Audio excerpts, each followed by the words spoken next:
대표 하상영입니다. 제 오늘 말씀드릴 내용은 제 전공 분야 이제 미국 선거인데요.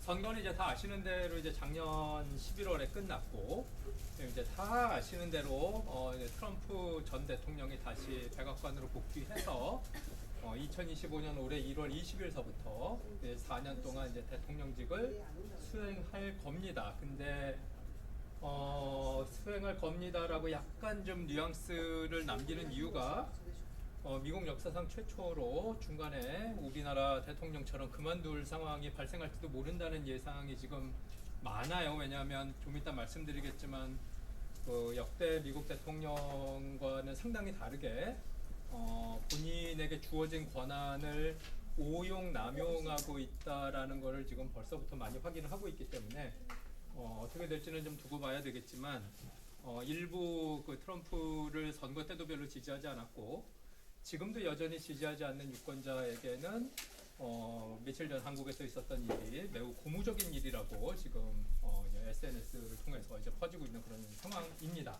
근데 이제 그거는 뭐 이제 그 사람들 사정이고 뭐 우리는 뭐 미국 대통령 선거에 투표권이 있는 사람들도 아니고 하지만 미국이라는 나라가 워낙에 그 다른 나라에게 특히 이제 우리나라 같은 그 미국과 관계가 상당히 깊었던 나라에게 미치는 영향이 크기 때문에 이게 미국의 대통령이 바뀌고 그다음에 이제 미국의 정치 지형이 바뀌는 것 때문에 우리도 의도하지 않은 변화를 겪을 수밖에 없는 게 현실이거든요. 그래서 남의 나라 선거고 남의 나라 정치고 우리나라 정치도 지금 신경 써야 될 게 너무 많아서 골치 아프고 이제 겨우 뭐 한 단계 넘었다라고 생각하고 있는데 또 오늘서부터 또 다른 이제 우리나라 정치에서의 전선이 펼쳐지고 있는 판국에 조금이라도 시간을 내서 태평양 건너 저쪽 나라에서는 지금 무슨 일이 벌어지고 있는지에 대해서는 좀 살펴볼 필요가 있다.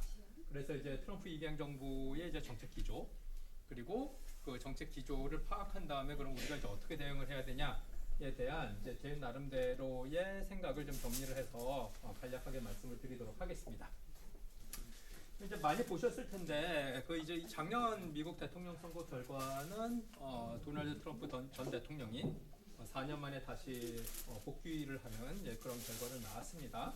뭐 이미 수업 혹은 뭐 개인적인 관심이 있으면 개인적으로 이제 확인을 하셔서 아시겠지만 이제 미국은 대통령 선거를 우리처럼 하질 않죠. 이제 우리는 이제 전국 단위에서 득표율이 가장 높은 후보에게 이제 대통령 자리를 주는데 이제 미국은 그렇게 단순하게 대통령 선거를 치르는 게 아니라 50개 주 각 단위에서 누가 이겼는지를 먼저 보고 그리고 그 50개 주에 미리 할당된 선거인단 수를 세서 그래서 누가 더 많은 선거인단을 가져갔는지를 보고서는 대통령을 결정을 합니다. 그래서 저기 위에 이제 크게 적혀 있는 숫자가 전체 이제 선거인단 수가 538인데 그 중에서 이제 226을 카말라 해리스 민주당 후보가 가져갔고 312개의 선거인단을 이제 트럼프가 가져갔기 때문에 뭐 트럼프가 이겼다 이제 이렇게 확인이 된 바입니다. 계산법은 사실은 상당히 간단한 산수인데 뭐 이제 미국 정치 수업은 아니니까 넘어가도록 하고 기억하셔야 될 거는 우리처럼 전국 단위 득표율 1등한 후보한테 대통령직을 바로 주지는 않는다. 이제 이것만 기억을 하시면 될 것 같아요. 지금 보고 계신 건 뭐냐 하면은 각 지역에서 트럼프, 해리스, 그러니까 즉 민주당, 공화당이 얼만큼 상대적으로 표를 많이 얻었는지를 보여주는 그림인데 이제 동그라미로 그려져 있는데 저게 동그라미가 크면 클수록 격차가 큰 거죠. 그래서 파란색 동그라미가 큰 게 있으면은 그 지역에서는 이제 빨간색 공화당 대비 파란색 민주당이 많이 이겼다라는 거고 빨간색 동그라미가 크면 그러면 공화당 후보였던 트럼프가 민주당 후보였던 해리스보다 그 지역에서 많이 이겼다라는 건데 여기 보시면 아실 수가 있는 게 우선 첫 번째로는 파란색이 별로 없고 빨간색이 많아요. 근데 빨간색이 보면 다 동그라미가 작습니다. 이게 무슨 얘기냐면은 우선 파란색이 있는 위치를 보면 저게 미국의 대도시가 있는 데들이에요. 그러니까 미국은 대도시에 살고 있는 사람들이 대부분 평균적으로 민주당을 지지를 합니다. 그 얘기는 뭐냐면 상대적으로 공화당을 지지하는 사람이 많은 지역은 도시가 아닌 지역 사람들. 그래서 저기 중간에 뭐 미국에 놀러 가시거나 다른 일 때문에 가시면 우리가 주로 가는 데가 샌프란시스코와 LA, 시애틀, 시카고, 여기 뉴욕, 필라델피아, 보스턴 이런 데 가잖아요. 여기 애틀란타 가고. 그 얘기는 뭐냐면 우리가 그냥 대한항공 직항이 있는 데는 거기는 이제 대통령 선거 치르면은 민주당 후보가 이긴다고 보시면 돼요. 근데 직항 없이 이제 이런 잘 안 가는데 사람보다 소가 더 많은 몬태나, 그다음 뭐 유일하게 우리에게 알려져 있는 와이오밍은 그 내셔널 파크 하나가 있죠. 거기 옐로우스톤이라고 뭐 그거 있고, 그리고 사우스 다코타, 노스 다코타 이런 데들은 다 빨간색이죠. 그래서 이거의 의미하는 바는 이제 이미 우리가 다 아는 대로 미국에서는 대도시 지역에 사는 사람들은 민주당 성향이 강하고 도시 지역이 아닌 지역에 살고 있는 유권자들은 공화당 성향이 강한데 이걸 다 합쳐놓고 보니까는 앞에 봤던 그런 결과를 작년에 얻었다. 이제 이런 얘기고, 얘는 뭘 의미하냐면 이제 2020년 선거 대비, 그러니까 미국은 우리랑 달리 4년에 한 번 대통령 선거를 치르니까 2024년 대통령 선거 전 선거인 2020년 선거 대비 2024년에 이제 각 지역에서 유권자들이 어느 방향으로 움직였는지를 보여주는 건데, 보시면 다 빨간색이에요. 파란색 거의 없습니다. 이 얘기는 뭐냐면 2020년 그 민주당 대통령 후보였던 바이든이 될 때 대비 2024년에는 거의 모든 지역에서 다 트럼프 쪽으로 표가 이동을 했다라는 걸 보여주는 이제 그런 내용입니다. 그래서 비교적 그 예상과는 달리 트럼프가 뭐 넉넉하게 이긴 게 이제 작년 대통령 선거인데, 그럼 도대체 누가 그러면은 트럼프를 찍었는지를 좀 살펴보자라는 거예요. 그래서 여기 이제 보고 계신 거는 인종이랑 성별 기준으로 유권자를 한번 나눠서 출구조사 결과를 본 겁니다. 근데 흥미롭게도 이제 트럼프 대통령은 2016년, 2020년, 2024년 세 번 연속 대통령 후보로 나왔어요. 그래서 이제 처음엔 지고, 두 번째는 처음엔 이기고, 두 번째는 지고 본인은 안 졌다고 생각하지만, 그리고 이제 이 세 번째 이제 2024년에 되고 그런 상황이라서 2016년, 2020년, 2024년 이렇게 세 개의 결과를 보면 흑인 남성 같은 경우 2016년에 민주당 후보를 트럼프 대신 꽤 많이 찍었죠. 69%지 포인트. 근데 우리가 여기서 주목해야 될 건 뭐냐 하면은 흑인 남성 유권자가 2016년, 2020년, 2024년으로 오면 올수록 여전히 민주당 후보를 더 많이 찍긴 했는데 그 크기가 지금 줄어들고 있다라는 것. 그러니까 점점 트럼프 쪽으로 흑인 남성 유권자들은 왔다. 흑인 여성 유권자들은 좀 애매한, 뭐 이제 여전히 이제 민주당을 지지하고 압도적으로 지지를 하는데 2016년 대비 2024년에 큰 변화를 보였느냐 이건 잘 모르겠고, 가장 이제 크게 눈에 띄는 거는 요 이제 히스패닉 라티노 남성인데, 라티노 남성은 2016년에 민주당 후보를 더 많이 지지를 했고 그게 2020년에 살짝 줄긴 했는데 2024년에는 보시는 바와 같이 역전이 되죠. 그러니까 2024년에는 이제 히스패닉 남성 유권자들 같은 경우 트럼프를 더 많이 찍는 이런 상황이 됐고, 비슷한 상황이 이제 히스패닉 여성들에게서도 발견이 된다. 그리고 이제 백인 남성 여성 같은 경우에는 예나 지금이나 상대적으로 공화당 후보를 더 찍는데 뭐 그 변화가 크게 차이가 나진 않고, 오히려 이제 백인 남성 같은 경우에는 2016년 대비 2024년에 트럼프를 찍는 비율이 조금 줄었다라는 걸 확인할 수가 있죠. 그러면 여기서 이제 의미하는 바는 뭐냐면은 보통 이제 미국 정치에서 유색인종이라고 부를 수 있는 흑인, 히스패닉 그리고 아시안들은 상대적으로 공화당 대비 민주당을 더 선호하는 경향을 보이는데, 그런 경향성이 적어도 이제 트럼프가 대통령 후보로 출마를 했던 2016년, 2020년, 2024년 결과를 보면은 과거에 비해서 점점 흑인 남성들과 히스패닉 남성들 그리고 히스패닉 여성들이 트럼프를 지지하는 쪽으로 왔다. 이게 상당히 중요한 포인트다라고 확인을 할 수가 있습니다. 그리고 이것은 First Year Voter라고 해서 이제 4년에 한 번씩 선거를 치르니까 처음 선거 치르는 사람들이 이제 있죠. 당연히 이제 지난 선거에는 만 18세가 아니었는데 이번 선거에는 이제 만 18세를 넘어서 이제 투표를 할 수 있는 사람들이 뭐 한 3년치가 모여 있을 거예요. 3년 반 정도. 그럼 이제 생애 최초로 투표를 하는 사람들의 투표 행태를 보니까 2020년에는 이들이 이제 민주당 대통령 후보였던 바이든을 더 찍었는데 생애 최초로 투표하는 사람들이 2024년에는 트럼프를 더 많이 찍었다라는 것. 이제 요것도 하나 이제 주목해야 될 거. 왜냐, 젊은 사람들이 2020년 대비 2024년에 우리식으로 얘기하자면은 대학에 다니는 사람들이, 대학 다닐 연령에 있는 사람들이 2020년 대비 2024년에 트럼프를 더 찍었다, 이런 얘기가 되겠습니다. 자, 그래서 정리를 하자면, 예상보다는 트럼프가 넉넉하게 이겼다. 근데 이제 뭐 작년에 미국 대통령 선거 조금이라도 관심 갖고 보신 분들은 이야기를 들으셨겠지만, 항상 이제 선거가 있을 때마다 여론조사 믿을 수 있냐는 얘기해요. 그리고 아마 우리 이제 60일 후에 6월 3일 날 뭐 한다고 하는데, 우리도 이제 조만간 다음 주서부터 여론조사 믿을 수 있냐 이런 얘기 나올 거예요. 근데 제가 이제 선거 전공이니까 당연히 이제 여론도 보는데, 여론조사에 대해서 이제 한 말씀만 드리자면, 여론조사도 질이 있고 질 좋은 여론조사는 믿을만해요.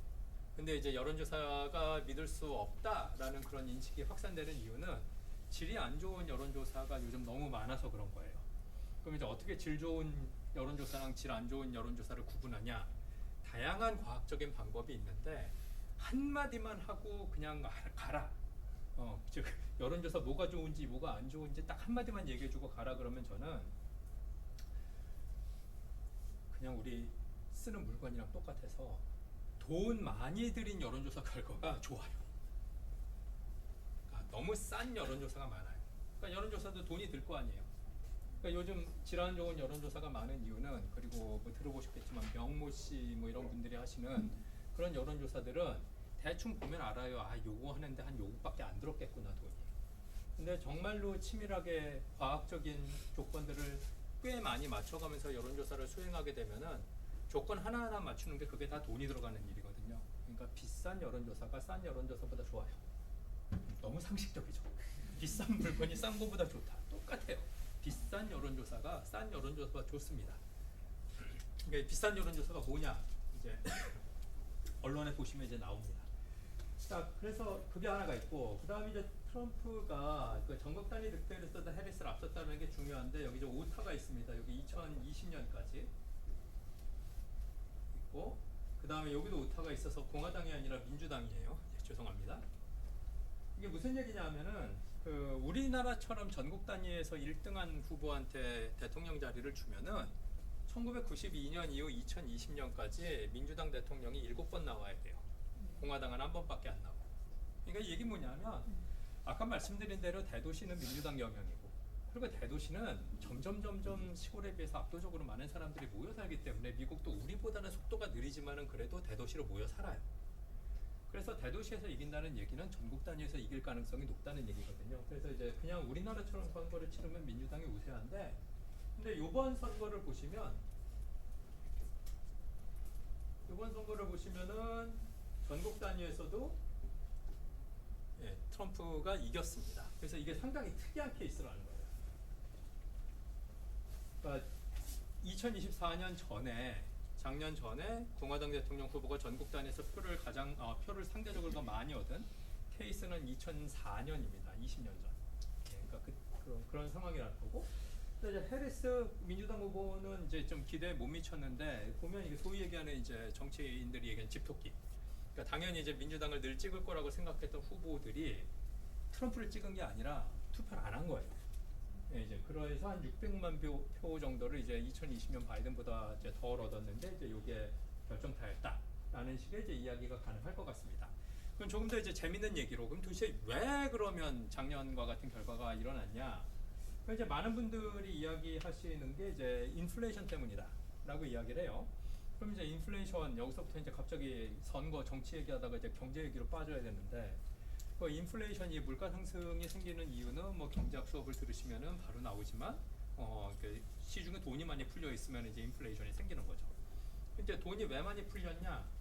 그 이제 두 가지 원인이 있는데, 하나는 트럼프 일기 때 관세를 때렸어요.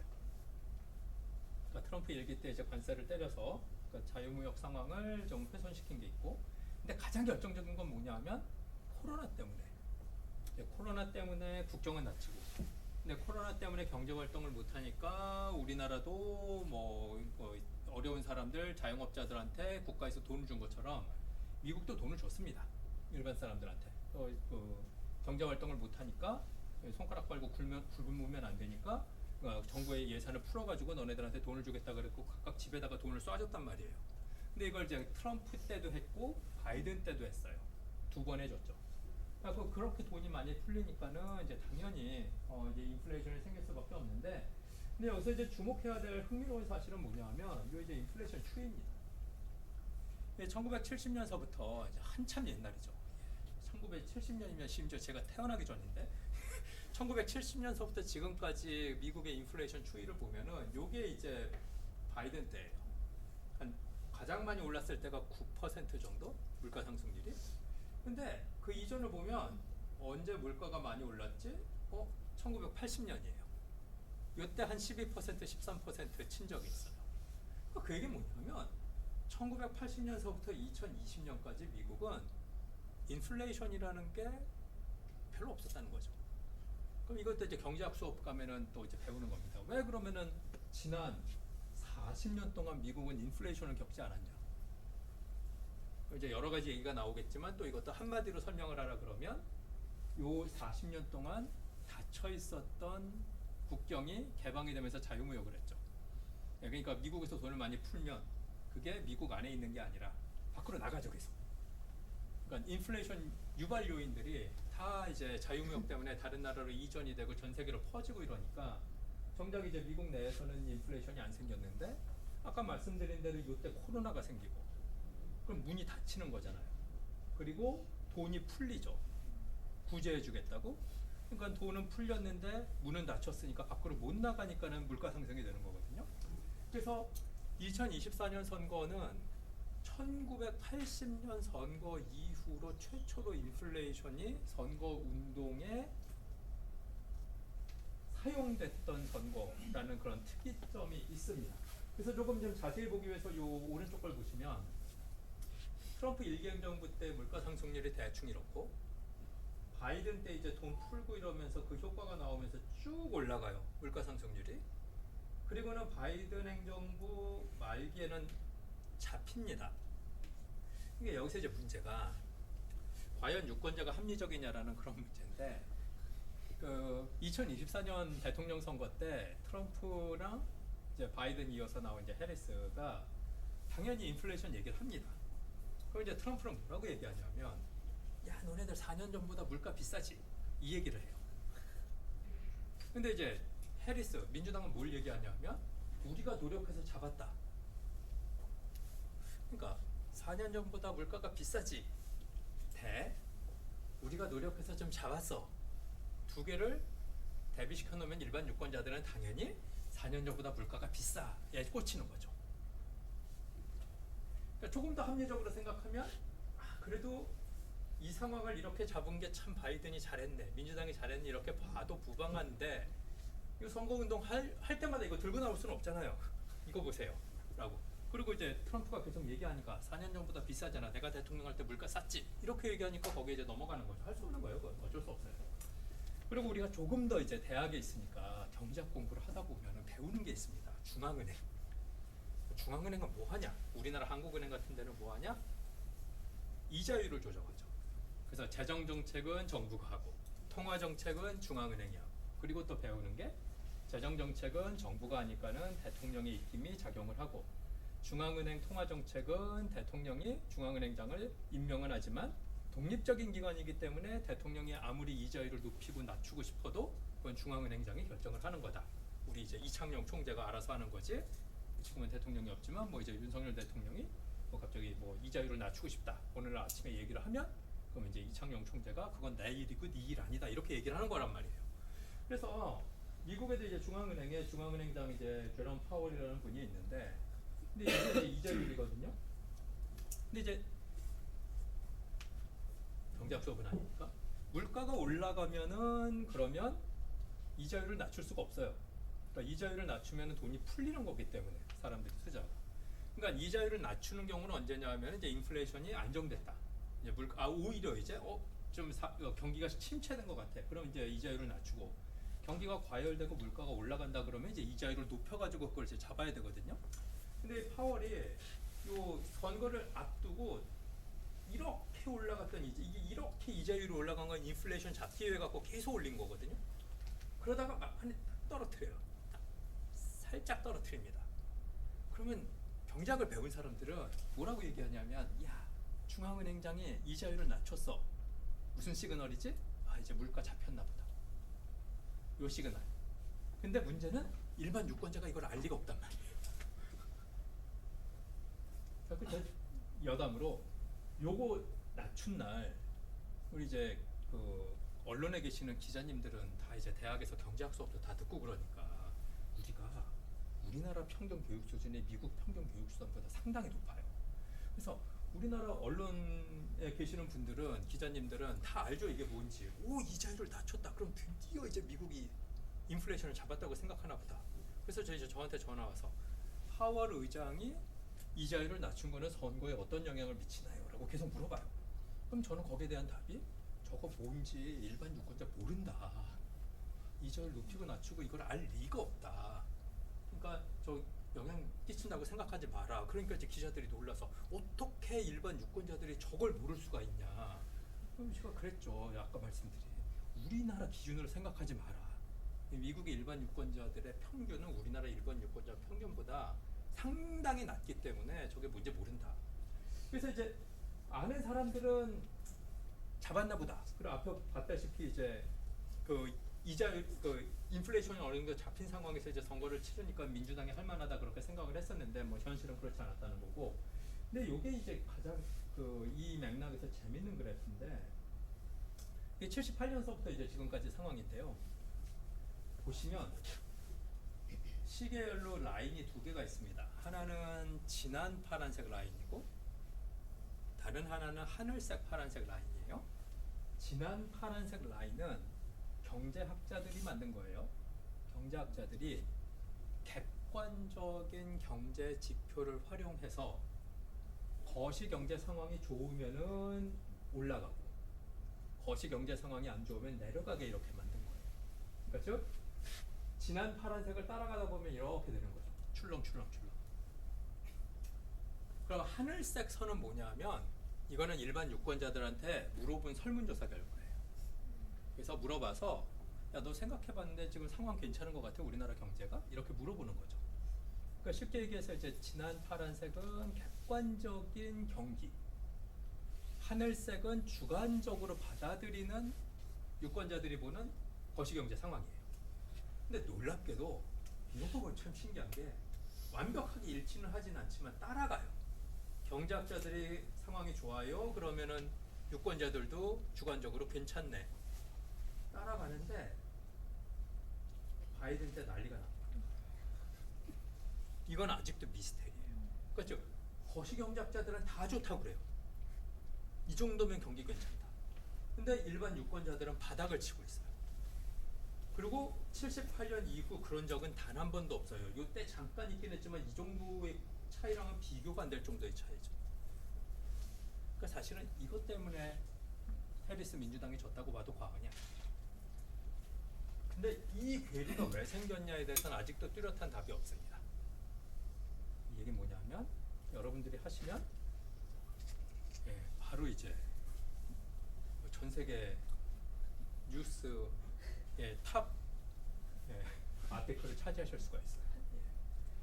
대구에 있는 모 인사가 이 포즈를 풀었다. 이래서 이제 하시면 돼요. 하면 됩니다. 하기가 힘든 거죠. 그래서 저게 문제고, 두 번째로는 이제 불법 이민 문제가 있는데 이게 이제 우리나라에서는 좀 오해가 많은 그런 내용입니다. 자 보시면 왼쪽에 있는 게 이제 이 불법 이민자 유입이에요. 불법 이민자는 대부분 다 이제 미국 보시면 그 멕시코 국경을 넘어서 오는데 멕시코 사람만 오는 게 아니라 저쪽 이제 중남미서부터 올라와 갖고는 이제 멕시코 국경 넘어가고 오시는 분들이에요. 트럼프 때는 잘 잡았다가 이제 이게 코로나 때니까는 국경 닫아갖고 확 줄었다가 다시 이제 코로나 풀리면서 문 여니까 바이든 때 난리가 나요. 그래서 어느 정도냐면 지금 대구 인구가 얼마죠? 240? 240, 바이든 때 제일 많이 불법 이민자를 잡은, 이게 전체는 아니죠. 잡은 것만 멕시코 국경에서 바이든 때 불법 이민자를 잡은 숫자가 한 달 단위로 가장 많았을 때가 30만 명이에요. 그럼 1년이면 30 곱하기 12 하면은 360. 이거 대구보다 훨씬 더 큰데요? 우리의 그 저출산 문제를 저런 걸로 해결을. 그죠? 한 달에 30만, 그것도 잡힌 것만. 안 잡힌 거 포함하면 더 많겠죠. 그 정도로 들어와요. 그래서 이제 트럼프가 그 상당수의 불법 이민자들은 범죄자다, 다 쫓아내자, 뭐 난리치고 이제 선거운동을 치렀는데, 그럼 이제 의아하잖아요. 왜 저걸 냅두지? 저거 왜 저렇게 냅두지? 옛날에 중국은 그 옛날에도 만리장성 짓고 그랬는데 지금이 언젠데 그냥 트럼프 얘기하듯이 쭉 국경에다가 벽 쌓으면 되잖아. 왜 저걸 안 하지? 라는 생각을 해봐야 정상이에요. 왜냐, 정치인들이 바보가 아니거든요. 이게 이렇게 문제가 되는데 그냥 두고 있다? 유권자들이 불법 이민자를 삽출하고 더 받지 말자고 그러는데도 계속 두고 있다? 좀 이상하잖아요. 답이 있어요. 이거예요. 미국 가시면, 지금은 모르겠지만 물가가 많이 올라서 한 10년 전만 해도 미국 가시면 제일 좋은 점 중에 하나가, 우리나라 마트에서는 요만큼 되는 두께의 소고기를 어마어마하게 비싸게 파는데 미국은 이 정도 되는 두께의 스테이크용 고기를 정말 싸게 팔아요. 뭐 이런 것들이 있어요. 그리고 야채 같은 것도 엄청 싸고. 지금 이게 뭐냐면 미국의 농, 축, 수산업에 종사하는 노동자의 적게는 40%, 많게는 60%가 불법 이민자입니다. 무슨 얘기냐? 적게 잡아서 농축 수산업에 종사하는 노동자 40%가 불법 이민자인데 이들을 다 잡아갖고 내쫓는다라고 그러면 어떤 일이 벌어질 것이냐? 망해요. 망합니다. 그 불법 이민자를 대체하는 내국인 노동자를 고용하려고 그러면 불법 이민자보다 무지무지하게 많은 월급을 줘야 되겠죠. 그럼 당연히 그게 소비자한테 전가가 되죠. 이게 어떤 상황이냐면은 여기 이제 초록색으로 된 건데 91년서부터 2020년까지 상황 보면 이 초록색이 농업에 종사하는 불법 이민자 비율이에요. 근데 불법 이민자는 고용주 입장으로 봤을 때 두 가지 장점이 있습니다. 하나는 다 아시는 거예요. 제가 이미 얘기한 싸요. 근데 이 두 번째는 들으시면은 다 아는데 제가 말씀드리기 전에 상상을 잘 못해요. 두 번째, 왜 고용주가 불법 이민자를 선호하나? 두 번째 이유가 뭘까요?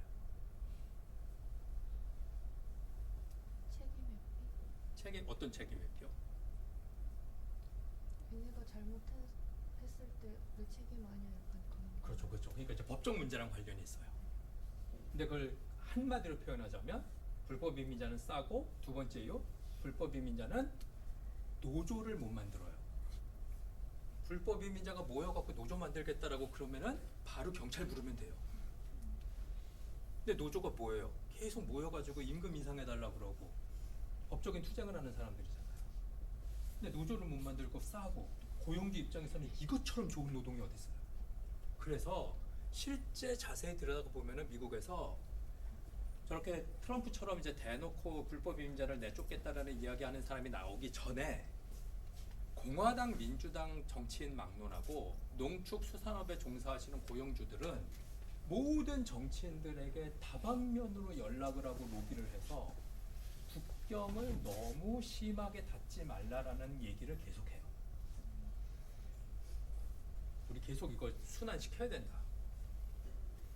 그래서 이제 가장 대표적으로 이제 아까 농축수산업 이야기했는데 불법 이민자가 특히 밀집되어 있는 공장이 어디냐 하면 축산업 중에서 이제 도살장, 그리고 이제 도살하고 나서 그 슈퍼에 그 보내기 위해 갖고 이 정리하는 이제 미트 패킹이라고 하는데 미트 패킹 팩토리 이런 데들이 있죠.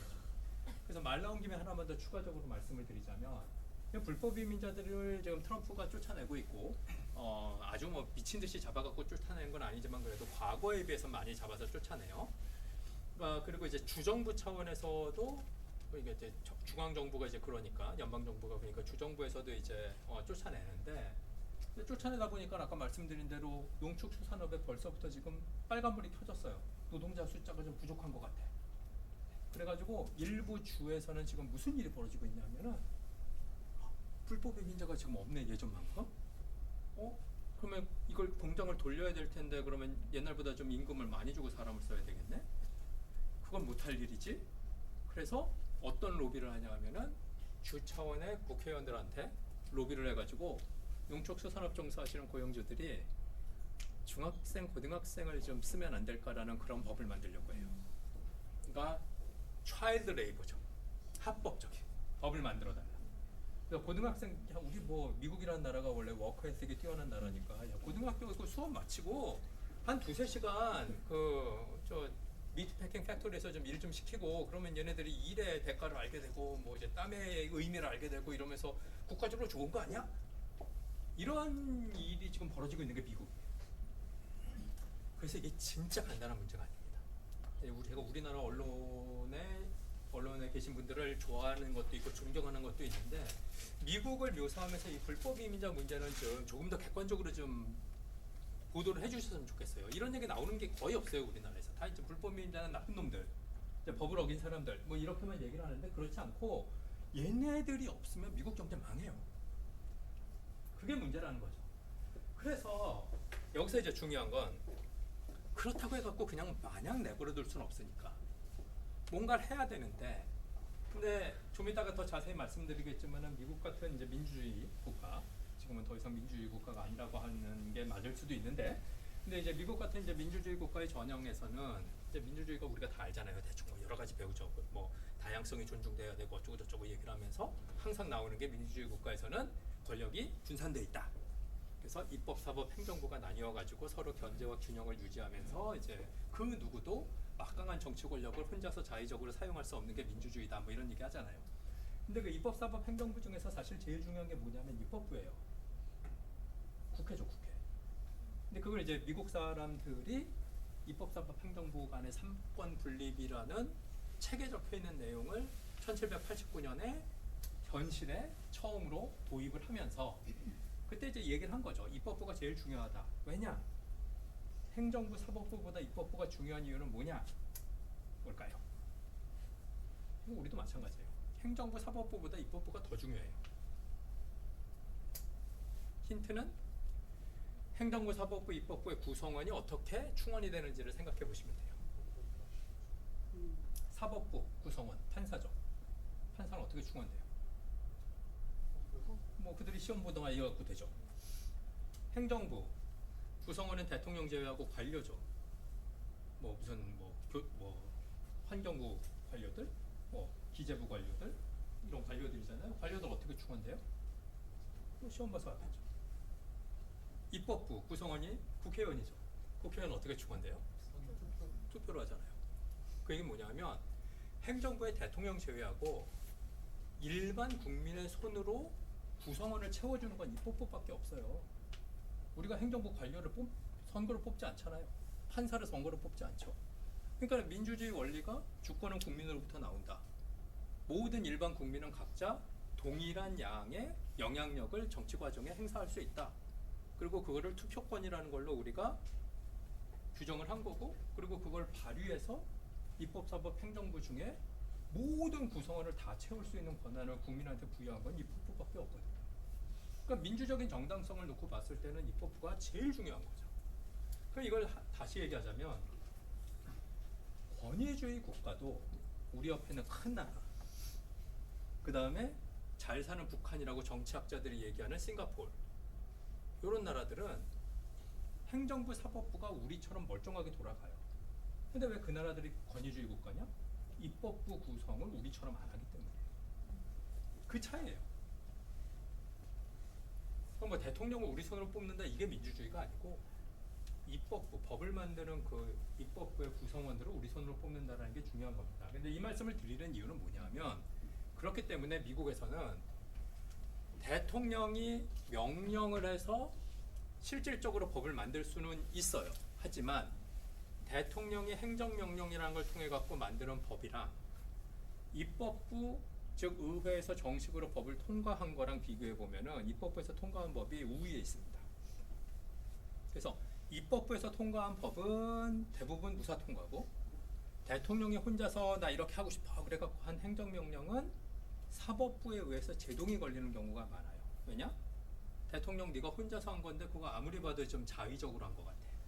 대통령 네가 혼자서 명령 내렸는데 그거는 너의 권한을 초과하는 것 같아. 이런 제동을 걸어요. 그래서 이 불법 이민자 문제도 해결하는 방법이 두 가지예요. 하나는 정식으로 의회에서 법을 만들어 가지고 불법 이민자를 앞으로 이렇게 막는다. 이런 입법을 하는 게 있고, 또 한 가지는 대통령이 일방적으로 행정명령을 발효하는 거죠. 자, 문 닫아. 근데 이제 바이든 대통령은 의회를 정식으로 통과하는 법을 만들고 싶어 했어요. 그래서 실제로 2024년 1월에 의회에 공화당, 민주당, 정당 소속이 없는 의원들이 모여가지고 하나의 법을 만들어서 불법 이민자 문제를 앞으로 이렇게 해결을 하겠다라는 내용의 법을 통과시킬 뻔했어요. 근데 그게 통과가 안 된 이유가 뭐냐 하면 장외에 있던 트럼프가 공화당 의원들한테 전화해서 방해를 해요. 2024년 1월이잖아 지금. 너네들 지금 올해 11월에 선거 있는 거 모르냐 이것들아? 야, 이런 선물을 바이든한테 주면은 내가 지금 계속 선거운동 기간 동안 바이든은 불법 이민자 문제를 해결하지 못했어요 라고 운동하고 싶은데 니네 그 공화당 의원들이 이거 사인해갖고 통과시켜주면은 내가 그럼 선거운동 때 이걸 어떻게 쓰냐 하고 온갖 회방을 나갔고, 결국에는 그 본인이 발의를 한 공화당 의원들도 그 법을 통과시키지 않아가지고 이제 무효가 돼요. 그래서 여기 보시면 불법 이민자들이 이렇게 있는데 요 이제 바이든 때거든요. 바이든이 기다려가 2024년 1월까지 의회에서 정식으로 법을 만들어보자 하다가 지금 말씀드린 대로 안 되니까 그때 바이든 대통령이 행정명령을 내려요. 문 닫아. 그래서 확 줍니다. 확 줄어요. 근데 일반 유권자 눈에는 too late. 미리 했어야 되는데 너무 오래 기다린 거죠. 그래서 닫긴 닫아요. 그리고 이거를 이번 대통령 선거 때 얘기는 합니다. 기다렸다. 난 정식으로 하고 싶었는데 근데 의회에서 통과 못 시키니까는 결국 그거 보고서는 막판에 닫았으니까는 제가 불법 이민자 문제에 대해 갖고 손 놓고 있었던 건 아니다라고 이야기를 하려고 하는데 그게 또 이제 안 먹히는 거죠. 안 됩니다, 안 돼요. 예. 근데 이제 그럼 해리스 민주당은 뭘 했냐? 그 이제 뭐 하나 그 미국의 이제 중요한 현안 중에 하나인 그 임신 중절 문제 같은 거 이제 이야기하고 있고 뭐 자세한 얘기가 넘어가고요.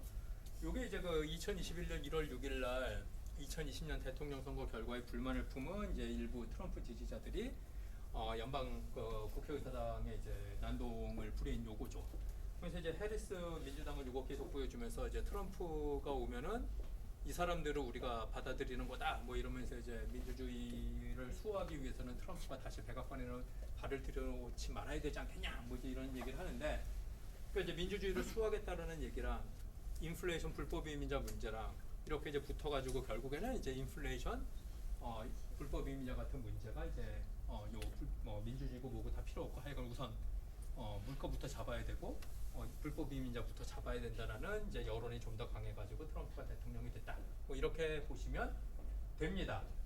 근데 이제 이거 관련해가지고 이런 얘기가 있어요. 그 민주당이 너무 그 소수자들을 위한 정책을 폈기 때문에 이게 좀 문제가 된 거 아니냐. 그래서 이제 뭐 공화당보다 민주당은 뭐 소수 인종에 대해서도 관대하고 성소수자에 대해서도 관대하고 상대적으로 여성에 대해서도 관대하야 백인 남성들에 대해서는 역차별을 하고 있는 정당 같아 보인다. 뭐 이제 이런 식의 이야기가 꽤 있었는데, 근데 뭐 저는 별로 이런 해석엔 동의 안 하는 게, 이게 정체성 정치라고 하는 거 지금 말씀드린 얘기가 극에 달했던 시기는 2024년이 아니라 2020년이에요. 그러니까 그때 뭐 이제 블랙 라이브즈 매터라고 그래서 뭐 조지 플로이드 그 흑인이 뭐 이제 경찰에 의해 갖고 죽는 사태 뭐 이제 이런 일들이 집중적으로 벌어졌을 때가 2020년이었고 이때는 바이든이 나와서 이겼어요. 그러니까 2020년과 2024년을 비교해 보면은 지금 말씀드리는 소수인종, 성소수자, 여성, 기타 등등의 문제, 이민 문제들이 2020년에 더 셌죠. 근데 이제 그때는 민주당이 이기고 지금은 진 거를 뭐 민주당이 지나치게 뭐 폴리티컬리 코렉트하고 PC이기 때문에 졌냐 뭐 잘 모르겠고. 그리고 이제 역설적으로 이제 던지고 싶은 질문은 만약에 해리스가 아니라 민주당 대통령 후보가 젊은 남성 백인 후보였으면 어떻게 됐을까라고 생각해보자라는 거죠. 그렇죠. 흑인 여성이 나와서 진 거 아니야? 라고 얘기하는 거랑 뭐 지금 이 해석이랑 큰 차이가 있냐라고 라고 물어보면은 잘 모르겠습니다. 근데 이제 한 가지 문제는 아까 말씀드렸다시피 이제 트럼프가 2016년, 2020년, 2024년 세 번 나왔어요. 2016년에 이겼죠. 상대방이 여성이었어요. 2020년에 졌죠. 본인은 이겼다고 하지만 상대방이 백인 남성 할아버지였어요. 2024년에 이겼잖아요. 트럼프가 흑인 여성이죠. 상대방이. 이 얘기 뭐냐면 원래 민주당은 어떻게 생각했냐. 미국 역사상 최초로 흑인 대통령을 배출했어요. 2008년에 오바마. 그리고 그때 가만히 당내를 보니까 어라? 다음 대통령은 미국 최초의 여성 대통령이 되겠네? 힐러리 클린턴? 그리고 사실 뭐 거기에 대해서 이의를 다는 사람은 그 당시에 없었으니까. 그러니까 민주당 정치인들은 무슨 생각을 했냐면 야 우리가 그러면 역사상 최초를 다 깨보자. 흑인, 여성, 그 다음에 히스패닉, 그 다음에 트랜스젠더, 게이 이런 레즈비언 먼저 하고 뭐 이렇게 해서 사실 지금 민주당을 구성하고 있는 그 주요 정치인 중에 상당수가 다 여기 범주에 속해요. 그러니까 흑인 여성하고 그리고 흑인 여성 해보고 그다음에 게이 한번 해봅시다. 그 다음에 뭐 이민자 또 뭐 히스패닉도 한번 해야 되지 않겠냐. 이래서 백인 남성이 사실은 민주당 내에 지금 주류 위치에 없어요. 근데 2020년에 유일하게 거의 유일하게 그 조건 백인 남성에 부합한 사람이 바이든이었어요. 그러니까 2020년 그 민주당 경선을 보면은 바이든이 처음부터 이긴 게 아니라 지굴지굴 치다가 그러다가 심지어 언론에서 바이든 저 할아버지는 언제 그만두나 이런 얘기 나오다가 갑자기 민주당에서 태세 전환을 해가지고 바이든을 밀기 시작을 해요. 여기 뭐냐면 우리가 생각해 보니까 지난번에 인정하고 싶진 않지만은 여성 후보를 냈기 때문에 진 것 같아 트럼프한테. 그러니까 이번에는 그런 조금이라도 트럼프에게 공격 대상이 될 만한 내용을 싹 지워버리고 우리가 선거를 치르자. 그래갖고 이제 바이든 내세우니까 기껏 이제 트럼프 입에서 하는 말은 나이가 많은 치매 걸린 할아버지다 뭐 이런 얘기를 하는 거죠. 예. 알겠습니다. 지금 몇 시죠? 12분 정도. 알겠습니다. 빨리 갈게요. 시계를 하나 여기 좀 네네. 교수님 조시계 저기 좀 놔둘게요. 저 의자 위에 진행하시겠습니다. 예. 얘기하다 보니. 자, 근데 이제 그러면 이제 두 번째 이제 첫 번째 끝났고 세 개밖에 없어요. 예, 이제 두 번째 빨리 할게요. 두 번째. 그 트럼프 2기 행정부가 공약이 있습니다. 이것도 재밌는 게 실제로 얘기했던 거고 읽어보시면 실제로 하고 있는 느낌이 오실 거예요. 근데 제가 이제 정치학자로서 하는 얘기 중에 하나가 뭐냐면 공약을 지키는 정치인을 반드시 좋은 정치인이라고 생각하면 안 된다. 예. 그러니까 이제 공약 이행률이 정량적으로 높은 정치인은 거짓말을 안 하는 정치이니까 좋다라고 생각할 수도 있는데 그건 너무 단순하게 보는 거고 세상의 공약은 지키지 않는 게 더 좋은 공약들도 많아요. 그렇죠. 우리 저 내년에 지방선거 할 텐데 지방선거 때 보면은 그 17개 광역시도 지역장 단체장들 다 이제 후보들 나와갖고 하는 얘기가 우리 동네에 공항이 하나 더 필요할 것 같다 그래갖고 얘기할 거예요. 그러면 이제 그 공항 필요하다 그래갖고 그 사람 당선돼갖고 17개 공항이 4년마다 생기면은 그럼 나라가 망하죠. 그렇죠. 그런 공약은 안 지키는 게 좋아요. 여기도 보시면 굳이 저런 걸 지켜야 되나 싶은 공약들이 있는데 놀랍게도 최근 미국 대통령들의 공약 이행률을 정량적으로 보면은 트럼프가 가장 높습니다. 예. 말한 거 다 지키고 있고 좀 지나치게 지키고 있습니다. 자, 그래서 이제 중요한 게 이제 뭐냐 하면은 그러니까 트럼프가 뭔가를 지금 열심히 하는데 근데 아까 말씀드린 대로 대통령 혼자서 할 수 있는 일이 생각보다 많지가 않아요. 그러니까 대통령은 법이 정해준 범위 내에서만 움직일 수 있고 그걸 벗어났다 싶으면은 그러면 이제 소송에 걸리고 그럼 이제 사법부가 야 너 대통령 지금 너의 권한을 벗어났어 이런 얘기를 해갖고 이제 멈추게 하는 게 일반적이고 그다음에 미국은 연방제라서 대통령이 날뛰면 그러면 주정부에서 소송을 걸 수 있어요. 네, 그래서 이제 이런 식으로 이제 제동이 걸립니다. 근데 이제 문제는 뭐냐면 이제 트럼프 일기 때만 해도 트럼프가 이렇게 제동이 걸리면은 잠시 주춤했어요. 근데 이제 한번 대통령 해봤다고 경험이 있다고 지금 현재 상황 트럼프 2기를 보면은 사법부가 하지 말라는 것도 지금 무시하는 경우가 좀 보이고 주정부에서 소송하면은 이제 주정부 때려잡겠다고 나서는 그런 경우도 보이고 그런 것들이 이제 문제가 된다라는 겁니다. 자, 그럼 여기서부터 재밌는 건데 트럼프 2기 행정부의 이제 인적 구성을 보면은 간단하게 트럼프는 공사 구분이 안 되는 사람이에요. 이미 아시죠? 공사 구분이 안 돼요. 한두 가지가 아니에요. 그런 게. 하나 말씀드리면 트럼프 이번에 대통령 당선되고 나서 취임하기 전까지 뭘 했냐? 자기 이름 걸고 코인 만들었죠. 음. 한번 생각해 보세요. 우리나라 대통령이 당선되고 취임식 하기 전날 자기 이름으로 코인을 만들어요. 그럼 어떤 일이 벌어질까요? 탄핵 이전에 취임이 안 되겠죠. 그게 정상이잖아요. 트럼프는 해요. 그러니까 공사 구분이 안 돼요. 그래서 트럼프 본인과 그의 가족이 상당히 중요합니다. 이건 뭐냐면 쉽게 얘기해서 트럼프는 대통령직을 이용해서 자기 돈을 벌 수도 있는 사람이고 실제로 번 사람이에요. 절대 해서는 안 되는 일을 한 거죠. 우리 뭐 conflict of interest 뭐 이런 얘기하는데 그런 거 다 지금 개념이 없는 사람이고. 그다음 이제 두 번째로는 이제 머스크를 비롯한 이제 그 돈 많은 부자들.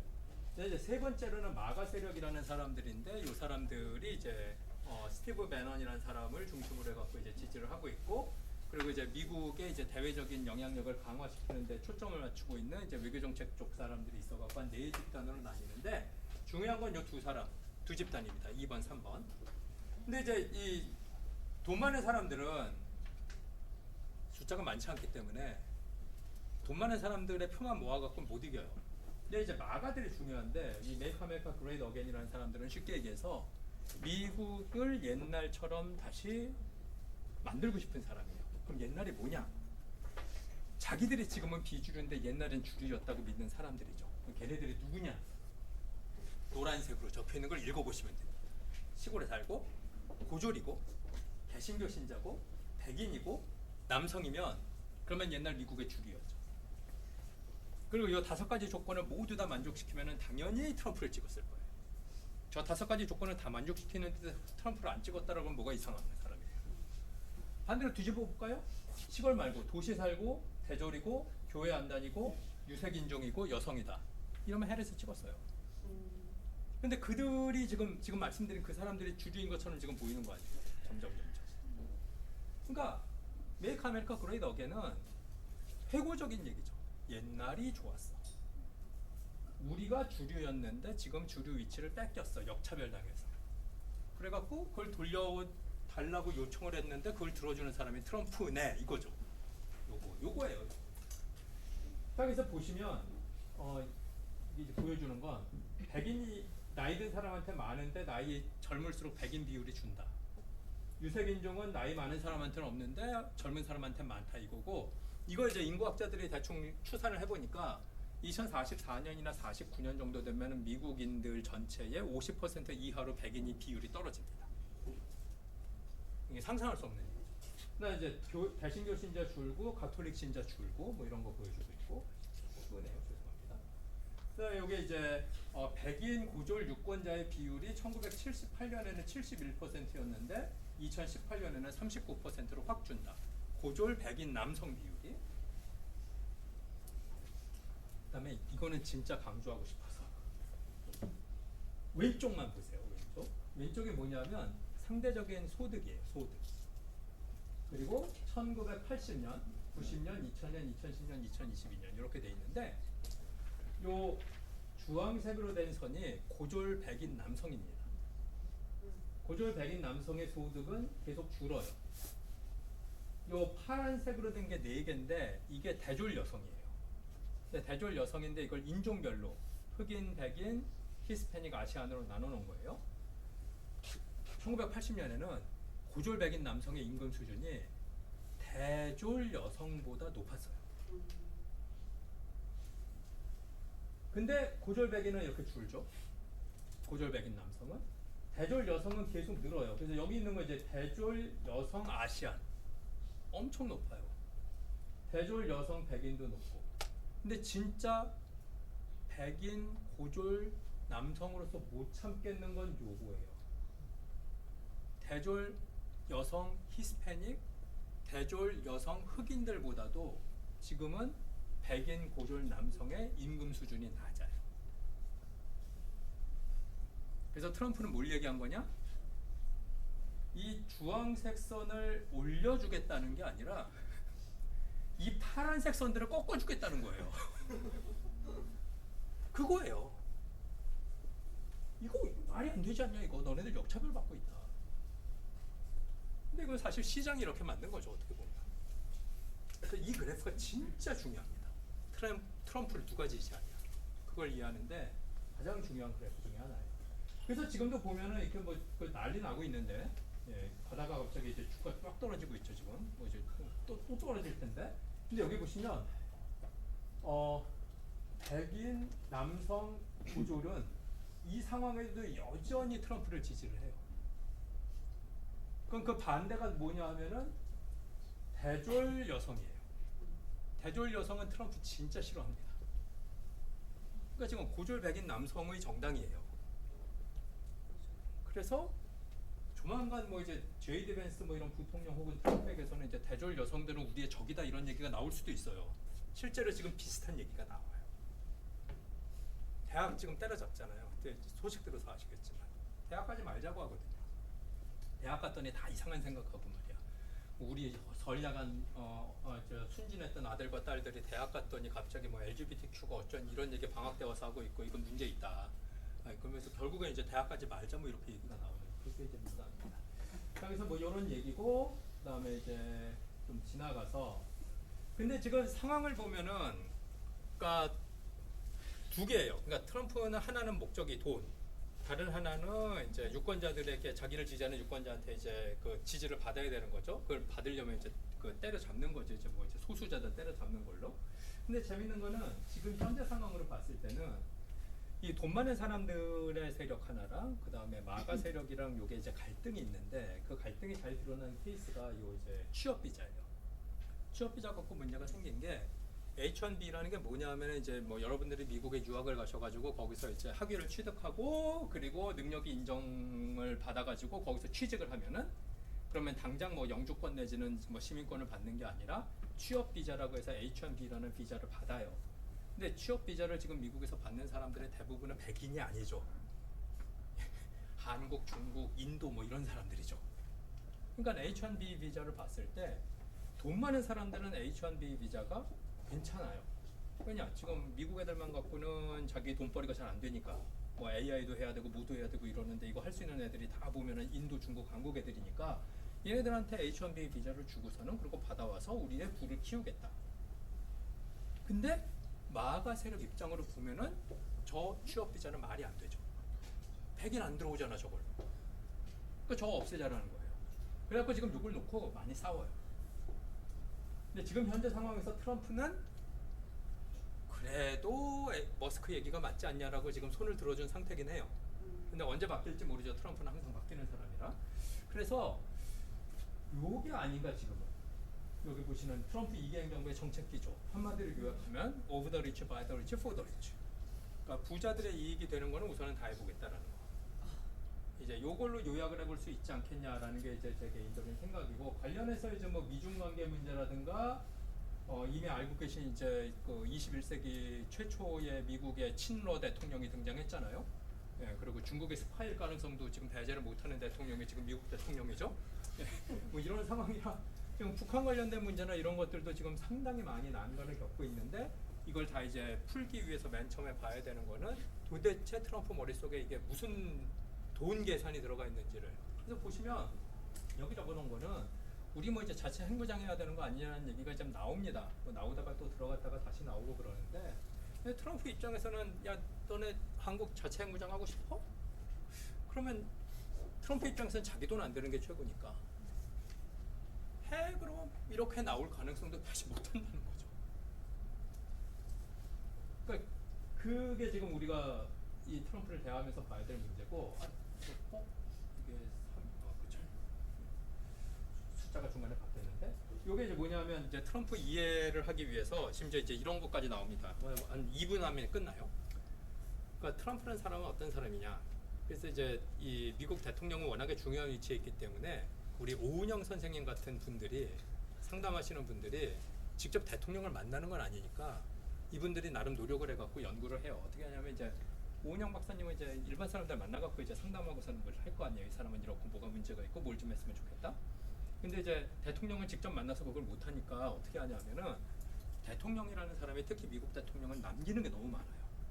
그러니까 연설도 무지하게 많이 하고 지금 뭐 유튜브로 다 찍히니까 다 볼 수 있고 문서도 많고 이러니까 대통령이 남긴 흔적들을 갖다가 마치 대통령을 직접 만난 것처럼 활용을 하는 거죠.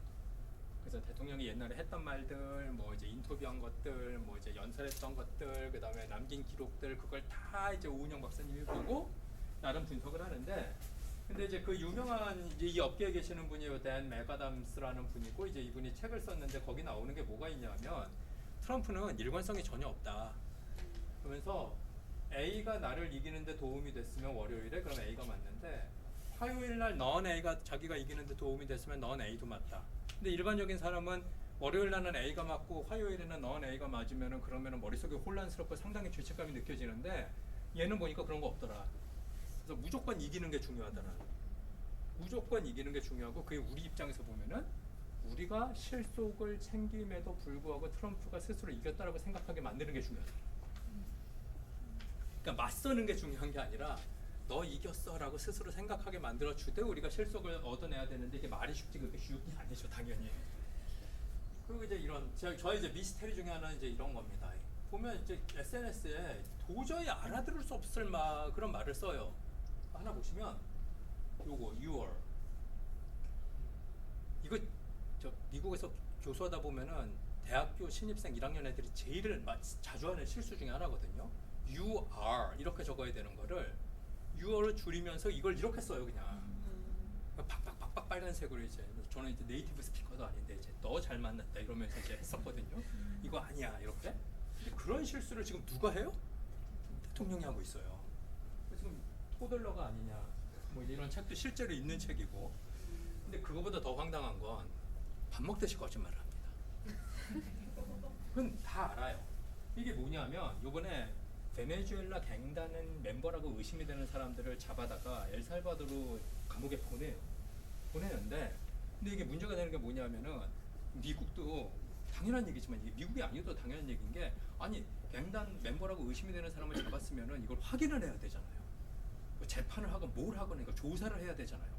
근데 트럼프가 이번에 문제가 된 게 뭐냐면 이걸 조사를 안 하고 그냥 보낸 거예요, 바로. 그러니까 이게 현행법 위반이죠. 그래서 당연히 사법부가 딱 들어와서 야 대통령 너 그래도 돼? 안 돼. 비행기 돌려. 그랬는데 이제 대통령이 트럼프가 비행기를 안 돌리고 그냥 무시를 해버려요. 그게 이제 3월 15일이고 그게 이제 문제가 된 건데, 그래서 이제 뭐라고 이제 사람들이 달겨들냐 하면은 야 너 베네수엘라 갱단으로 의심되는 애들 엘살바도르 보내라고 문서에 사인했다. 그랬더니 여기 뭐라고 했냐면은 I don't know when it was signed because I didn't sign it. 그럼 이게 두 가지죠.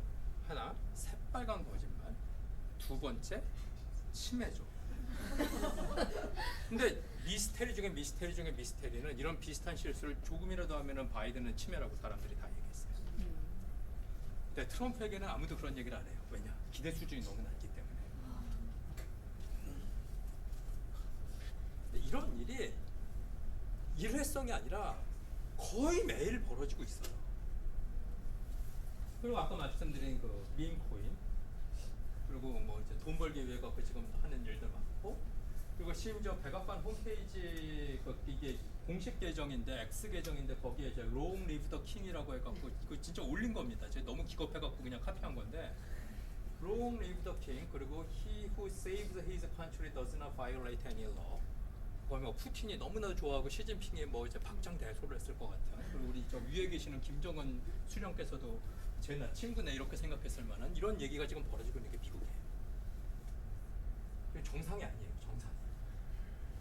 그럼 이제 어떻게 해야 되냐는 문제인데, 아까 말씀드린 대로 우리가 사실은 오랫동안 미국과 관계가 좋았고, 그리고 국제정치 공부해 보시면 아시겠지만 한미동맹이라는 게 이게 동맹의 역사상 가장 안정적으로 오랫동안 운영된 동맹 중에 하나거든요.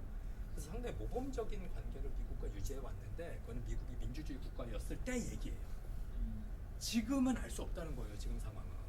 그래서 우리가 그래도 민주주의 국가만 대한 건 아니고, 우리가 살아오면서 뭐 중국이라든가 러시아라든가 베트남과 같은 권위주의 국가도 대해봤잖아요.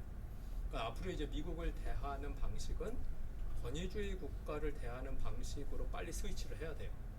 안타까운 얘기지만 이제 지난 정권 때 이야기했던 뭐 가치 동맹 이런 거, 한미일이 한 축이고 북중러가 다른 축이고 이 두 개가 서로 지금 맞물려 돌아가는 신냉전 상황이다라는 이야기를, 그거를 가장 강하게 했던 사람들도 요즘은 잘 얘기 안 해요.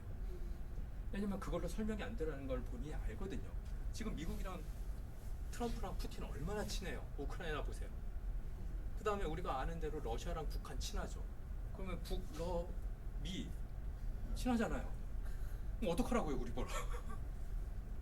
그래서 그나마 지금 우리 위치랑 가장 비슷한 게 일본인데, 근데 또 일본은 또 이제 또 여러 가지 의미에서도 우리랑 또 사이가 좀 안 좋았고, 또 최근, 그리고 잘 못 믿겠고, 그리고 가만히 보니까 일본 정치도 정상적인 것 같지 않고 좀 불안정하고, 저 총리가 얼마나 갈지 잘 모르겠다는 얘기 계속 하는 거고, 이런 상황이라서 한 가지 확실하게 지금 하셔야 될 거는 뭐 신냉전 혹은 진영 논리, 여기는 민주주의, 여기는 권위주의, 이거는 진짜 아닌 거고, 완전히 각자 도생이냐 하면은 그것도 너무 좀 안타까운 얘기이기 때문에 뭔가 이제 그 활로를 찾아야 되는데, 근데 지금 이제 문제가 되는 거는 너무나 많이 지금 미국이 자기의 신뢰를 깎아먹고 있는 게 문제예요. 지금 뭐 우방국한테도 관세 때리고 이러니까 솔직히 얘기해서 유럽, EU에 대해 갖고 관세 미친 듯이 지금처럼 때리고 이거 처리 안 하고 그러면 지금 우리가 알고 있는, 우리가 여행 가고 싶어하는 프랑스, 뭐 독일, 스페인, 그다음에 스칸디나비아 국가 나라들이 갑자기 모여가지고 야 우리 앞으로 중국이랑 진짜 잘 지내볼래. 도저히 미국 못 믿겠어. 이런 결정을 해도 놀랍지가 않은 상황이라는 거예요. 안 그래도 유럽은 오랫동안 중국과의 경제적인 네트워크가 있었던 상황이에요. 한 번도 경험해 보지 못한 상황을 지금 우리가 겪고 있다라는 거를 인식을 하셔야 될 필요가 있을 것 같은데, 그게 하필이면은 미국이라는 나라에서 대통령 한 명 바뀌어갖고 지금 벌어지고 있는 일이라는 게 지금 황당하고 좀 안타까운 문제입니다. 그래서 어떻게 될 거냐 이건 잘 모르겠는데, 우선은 교과서적으로 봤을 때는 계속 제동이 걸릴 거예요. 너 이거 못해, 너 이거 못해. 그러면서 당에서도 걸리고 주에서도 걸리고 그다음 사법부에서도 걸릴 텐데, 그걸 이제 어느 정도까지 이제 트럼프가 다 뿌리치면서 본인의 생각을, 본인의 폭주를 계속 할 수 있을 것이냐가 지금 현재 상황에서 우리가 봐야 될 거고, 그리고 이제 우리 입장에서 봤을 때는 이제 맨 처음에 해야 될 게 뭐 6월 3일인지 언제인지 하여간 그때 하여간 선거 빨리 하고, 그때까지는 이제 어떤 식으로든 시간을 벌면서 다른 나라들이 트럼프한테 얼마나 두드려 맞는지를 보고, 그리고 이제 거기에 맞춰갖고 준비를 할 필요가 있지 않을까 이런 생각을 해봅니다. 그러면 뭐 조금 더 드릴 말씀이 있지만 다 시간 때문에 넘어가고 여기까지 하고, 뭐 질문 있으면 받겠습니다. 감사합니다. 질문 시간 있어요. 이만 하네요. 지금 미국이 트럼프 행정부가 들어오고 나서 미국 내 이슈들, 우크라이나 때문에 이스라엘 이슈가 좀 가려진 것 같은데, 트럼프가 그러니까 작년에 선거할 때는 바이든의 뭐 이스라엘도 돈을 너무 많이 쓴다 이렇게 그런 메시지를 내비쳤던 것 같은데, 현재는 어떤 행동을 하고 있는지. 그러니까 바이든 행정부 때 이제 하마스가 이스라엘 침공하고, 그리고 이제 바이든이 하마스 한번 이제 욕하고, 그리고 이스라엘 지원을 해주는데, 근데 이스라엘이 또 이제 미친 듯이 또 폭주를 하니까 이제 그 바이든이 제발 그러지 말라고 이제 말리고 이런 상황에서 이제 그 선거 때 사실은 그 미국 내에 살고 있는 그 아랍계 이민자 유권자들이 이제 바이든을 좀 버렸어요. 근데 이게 참 어리석은 일인 게, 트럼프는 일기 때서부터 친이스라엘이었어요. 일기 때 원래 이제 그 중립적인 이유 때문에 그 미국이 이스라엘의 대사관을 텔아비브에 뒀는데, 텔아비브에 있었던 미국 대사관을 예루살렘으로 옮긴 게 트럼프 일기 때예요. 예루살렘이 문제가 되는 거는, 예루살렘은 기독교의 성지이기도 하지만 무슬림들의 성지이기도 하고 유대인들의 성지이기도 하기 때문에 거기다가 의도적으로 이제 미국 대사관을 두지 않은 건데, 거기다 이제 딱 옮겨놓고 이제 미국 대사관 한 게 이제 트럼프고, 지금 현재 보면은 이제 트럼프는 그야말로 네타냐후랑 딱 붙어가지고 지금 뭐 바이든 때는 상상을 할 수 없을 정도의 수준으로 지금 친이스라엘적인 정책을 펴고 있는 상황이죠. 그래서 미국 내의 유대인들은 사실은 약간 양가감정이 있어요. 왜냐하면 미국 내 유대인들은 우선 숫자가 우리 생각보다 많지 않고, 미국 내 유대인들은 민주당 성향이 강해요. 평균적으로. 근데 이제 이스라엘 쪽에 좀 애정이 있거나 미련이 남아있는 사람들은 지금 트럼프 하고 있는 일에 대해서 반대를 할 수 없는 상황이니까, 그런 좀 애매한 지점이 존재합니다. 뒤에 계시면 저는 제가 미국 정치 계속 보면서 이해가 안 되는 게, 트럼프가 이제 돈 하시잖아요. 그리고 저는 그 트럼프가 당선된 후 바이든의 이런 경제 정책이 좀 디스가 있었다고 생각하는데 지금 트럼프 경제 정책들을 보면 그냥 관세 폭탄들을 때리고 있잖아. 근데 이거는 경제학 원론만 들어도 알 수 있듯이 이건 그렇죠. 인플레이션으로 이어지고 그렇죠. 오늘 아침 보니까 스태그플레이션까지 이야기 나오던데 네. 경제 때문에 트럼프를 찍었던 사람들이 이런 네. 트럼프 경제 정책들을 지지하는지가 제가 조금 궁금해가지고.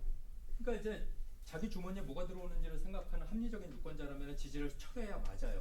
근데 두 가지가 있어요. 하나는 아까 말씀드린 대로 그래도 우리를 주류를 만들기 위해 갖고 소수자였던 인간들을 때려잡는 게 너무 지금 상쾌해.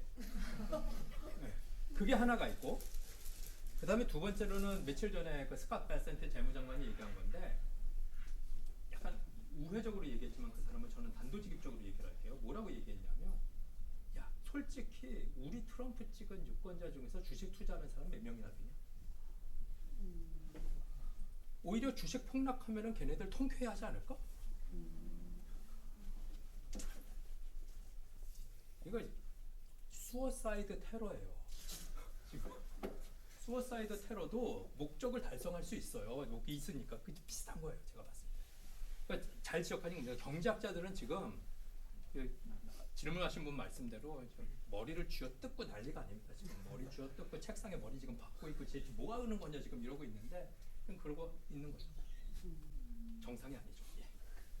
작년에 네. 그 대선 결과 나오고 나서 제가 듣는 수업에서 왜 트럼프가 좀 더 이렇게 우세하게 이겼나에 대해서 얘기를 해봤을 때 해리스를 지지하지 않지만 그거를 이제 대놓고 얘기를 할 수 없는 사람들이 많았다라는 얘기를 했었고 저는 그래서 그 샤이 안티 해리스가 많았던 이유에 대해서 피스주의라든지 그런 걸 지지하지 않음에도 그거를 드러내는 거를 미국 사회에서 용인하지 않으니 그래서 그거가 피스주의가 한몫을 했다고 생각하는데 실제로 해리스를 지지하지 않는 거를 드러내는 걸 꺼려했던 유권자들이 많은지에 대해서 교수님의 의견이 좀 궁금합니다. 그거는 좀 들여다봐야 되는데, 근데 아마 이제 그 민주당이 이제 우세한 지역에서는 그런 사람들은 별로 없을 거예요. 근데 이제 다만 이제 그 해리스가 가지고 있는 후보로서의 한 가지 단점이 뭐가 있었냐면, 해리스가 흑인 여성임에도 불구하고 이 양반이 원래 검사 출신입니다. 그리고 검사 출신이고 검사 시절에 사실은 그 흑인 범죄자들과 용의자들을 때려잡는 게 좀 강경했던 검사였어요. 그래서 워낙에 흑인 남성들은 흑인 여성들에 대한 그리고 일반적으로 페미니즘에 대한 태도가 백인 남성보다 더 안 좋아요. 여러 가지 이유에서 그런데 문화적으로 봤을 때 흑인 남성들은 백인 남성들보다 더 보수적인데 근데 이제 흑인 여성이 대통령 후보로 나오니까 아까 봤던 것 중에 하나인 이건 아닌 것 같은데 우리랑 같은 흑인이지만 여성은 아닌 것 같은데 이제 그게 있어서 아마 지금 말씀하신 내용은 아마 그 흑인이라는 부분보다는 여성이라는 부분 때문에 아마 그걸 드러내지 않는 사람들은 분명히 있었을 것 같고 그게 이제 여론조사에는 안 잡히지만 그런 사람들이 비밀 투표니까 투표장에서는 투표를 했겠죠. 그러니까 이런 결과가 나온 게 아닌가 그렇게 생각을 하고 있습니다. 다른 질문? 뭐 시간에 들어봤지 뭐. 시간이 아니 뭐 여러분들이 마지막으로 하나 혹시 저는 시간 많아요. 없나요? 아니 뭐 예진? 강요하지 마시고. 없어?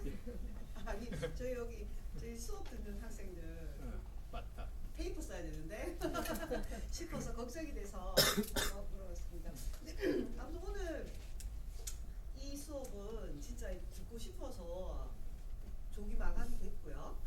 그리고 그만큼 관심이 많은 주제였던 것 같기도 합니다. 근데 저는 마지막으로 사실 제가 정치인들의 거짓말이라는 거 사실 저희가 이제 또 대선을 해야 되는데 지금 현재 그 저희가 이쪽 정서에서 우리 또 지금 어떻게 보면 그분이 대통령이 될 것 같지 않습니까? 왠지 느낌이.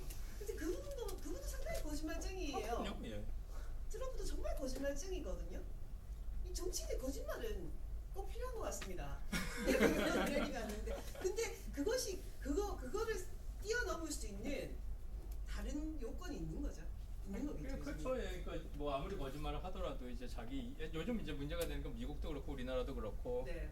이미 이제 지지하는 정당 혹은 지지하는 후보가 있으면 이제 거기에 맞춰갖고 모든 걸 다 재단화하는 경향이 강하잖아요. 네. 그리고 이제 혹시라도 이제 내가 지지하는 후보가 뭐 거짓말을 새빨간 거짓말을 했다 그러면 잠시 좀 이상한데라고 하는데 갑자기 뭐 이제 내가 늘 찾아보는 유튜브 보면은 나 말고 다른 사람들이 이미 다 변호해주고 있고 이제 이런 일들을 보니까 이게 상식적으로 판단하기가 그러니까 사실 그래요. 이게 뭐냐면 예전에 이제 다른 미국에 계신 분이랑 얘기를 하면서 그분은 이제 민주주의가 망해가는 거에 대해서 상당히 저보다 훨씬 더 안타까워하시는 분인데 제발 유권자들이 자기 호주머니를 들여다보면서 투표를 했으면 좋겠다라는 생각 얘기를 하세요. 다른 거 다 빼놓고 SNS 다 끄고 이렇게 뭐 유세도 안 들어도 되고 다 필요 없고 그냥 저 사람이 얘기하는 공약이랑 내 호주머니랑 어떤 상관관계가 있느냐만 놓고 모든 유권자들이 투표를 하면 그러면 집합적으로 좀 합리적인 선택이 나오지 않겠냐. 물론 딱 이제 결과를 놓고 보면은 내가 싫어하는 놈이 대통령이 됐었을 수도 있고 내가 싫어하는 놈이 국회의원이 됐을 수도 있지만 그건 싫어하는 거고 그 사람이 만약에 이제 한 말이 나의 호주머니에 다른 후보보다 더 도움이 된다라고 생각하면 그게 합리적인 판단인데 그걸 지금 대부분의 사람들이 못하고 정치인들이 대부분의 유권자들이 그걸 못하는 걸 알고 있기 때문에 지금 이런 상황이 벌어지지 않냐라는 이야기를 합니다. 그러니까 아까 학생이 질문하신 내용이랑 똑같은 거죠. 트럼프 지지한 사람들은 호주머니에 들어오는 거 없어요. 지금 계란값만 올라가고 있는데. 한국의 계란값도 올라가는 거죠. 네네. 예. 예, 오늘 39회 브라운백 세미나는 진짜 너무 정말 우리의 지금의 앞으로 선거를 앞둔 시점 또 트럼프를 새롭게 이해하고 싶어도 참 이해하기 어렵고 하여튼 좀 어려운 사람이긴 해요. 하지만 우리가 꼭 한 번은 짚고 넘어가서 이해해야 될 사람이 아니었나 싶습니다. 저희 브라운백 세미나는 5월 7일 날 또 40회가 있고 5월 26일 날도 41회가 있습니다. 이번 학기에 또 제가 스토리 플러스를 통해서 공지를 할 것이니 여러분들 많이 관심 가져주시고요. 오늘 서울에서 멀리 내려와 주신 우리 하상훈 교수님 박수로 우리 다 보내드리겠습니다. 감사합니다.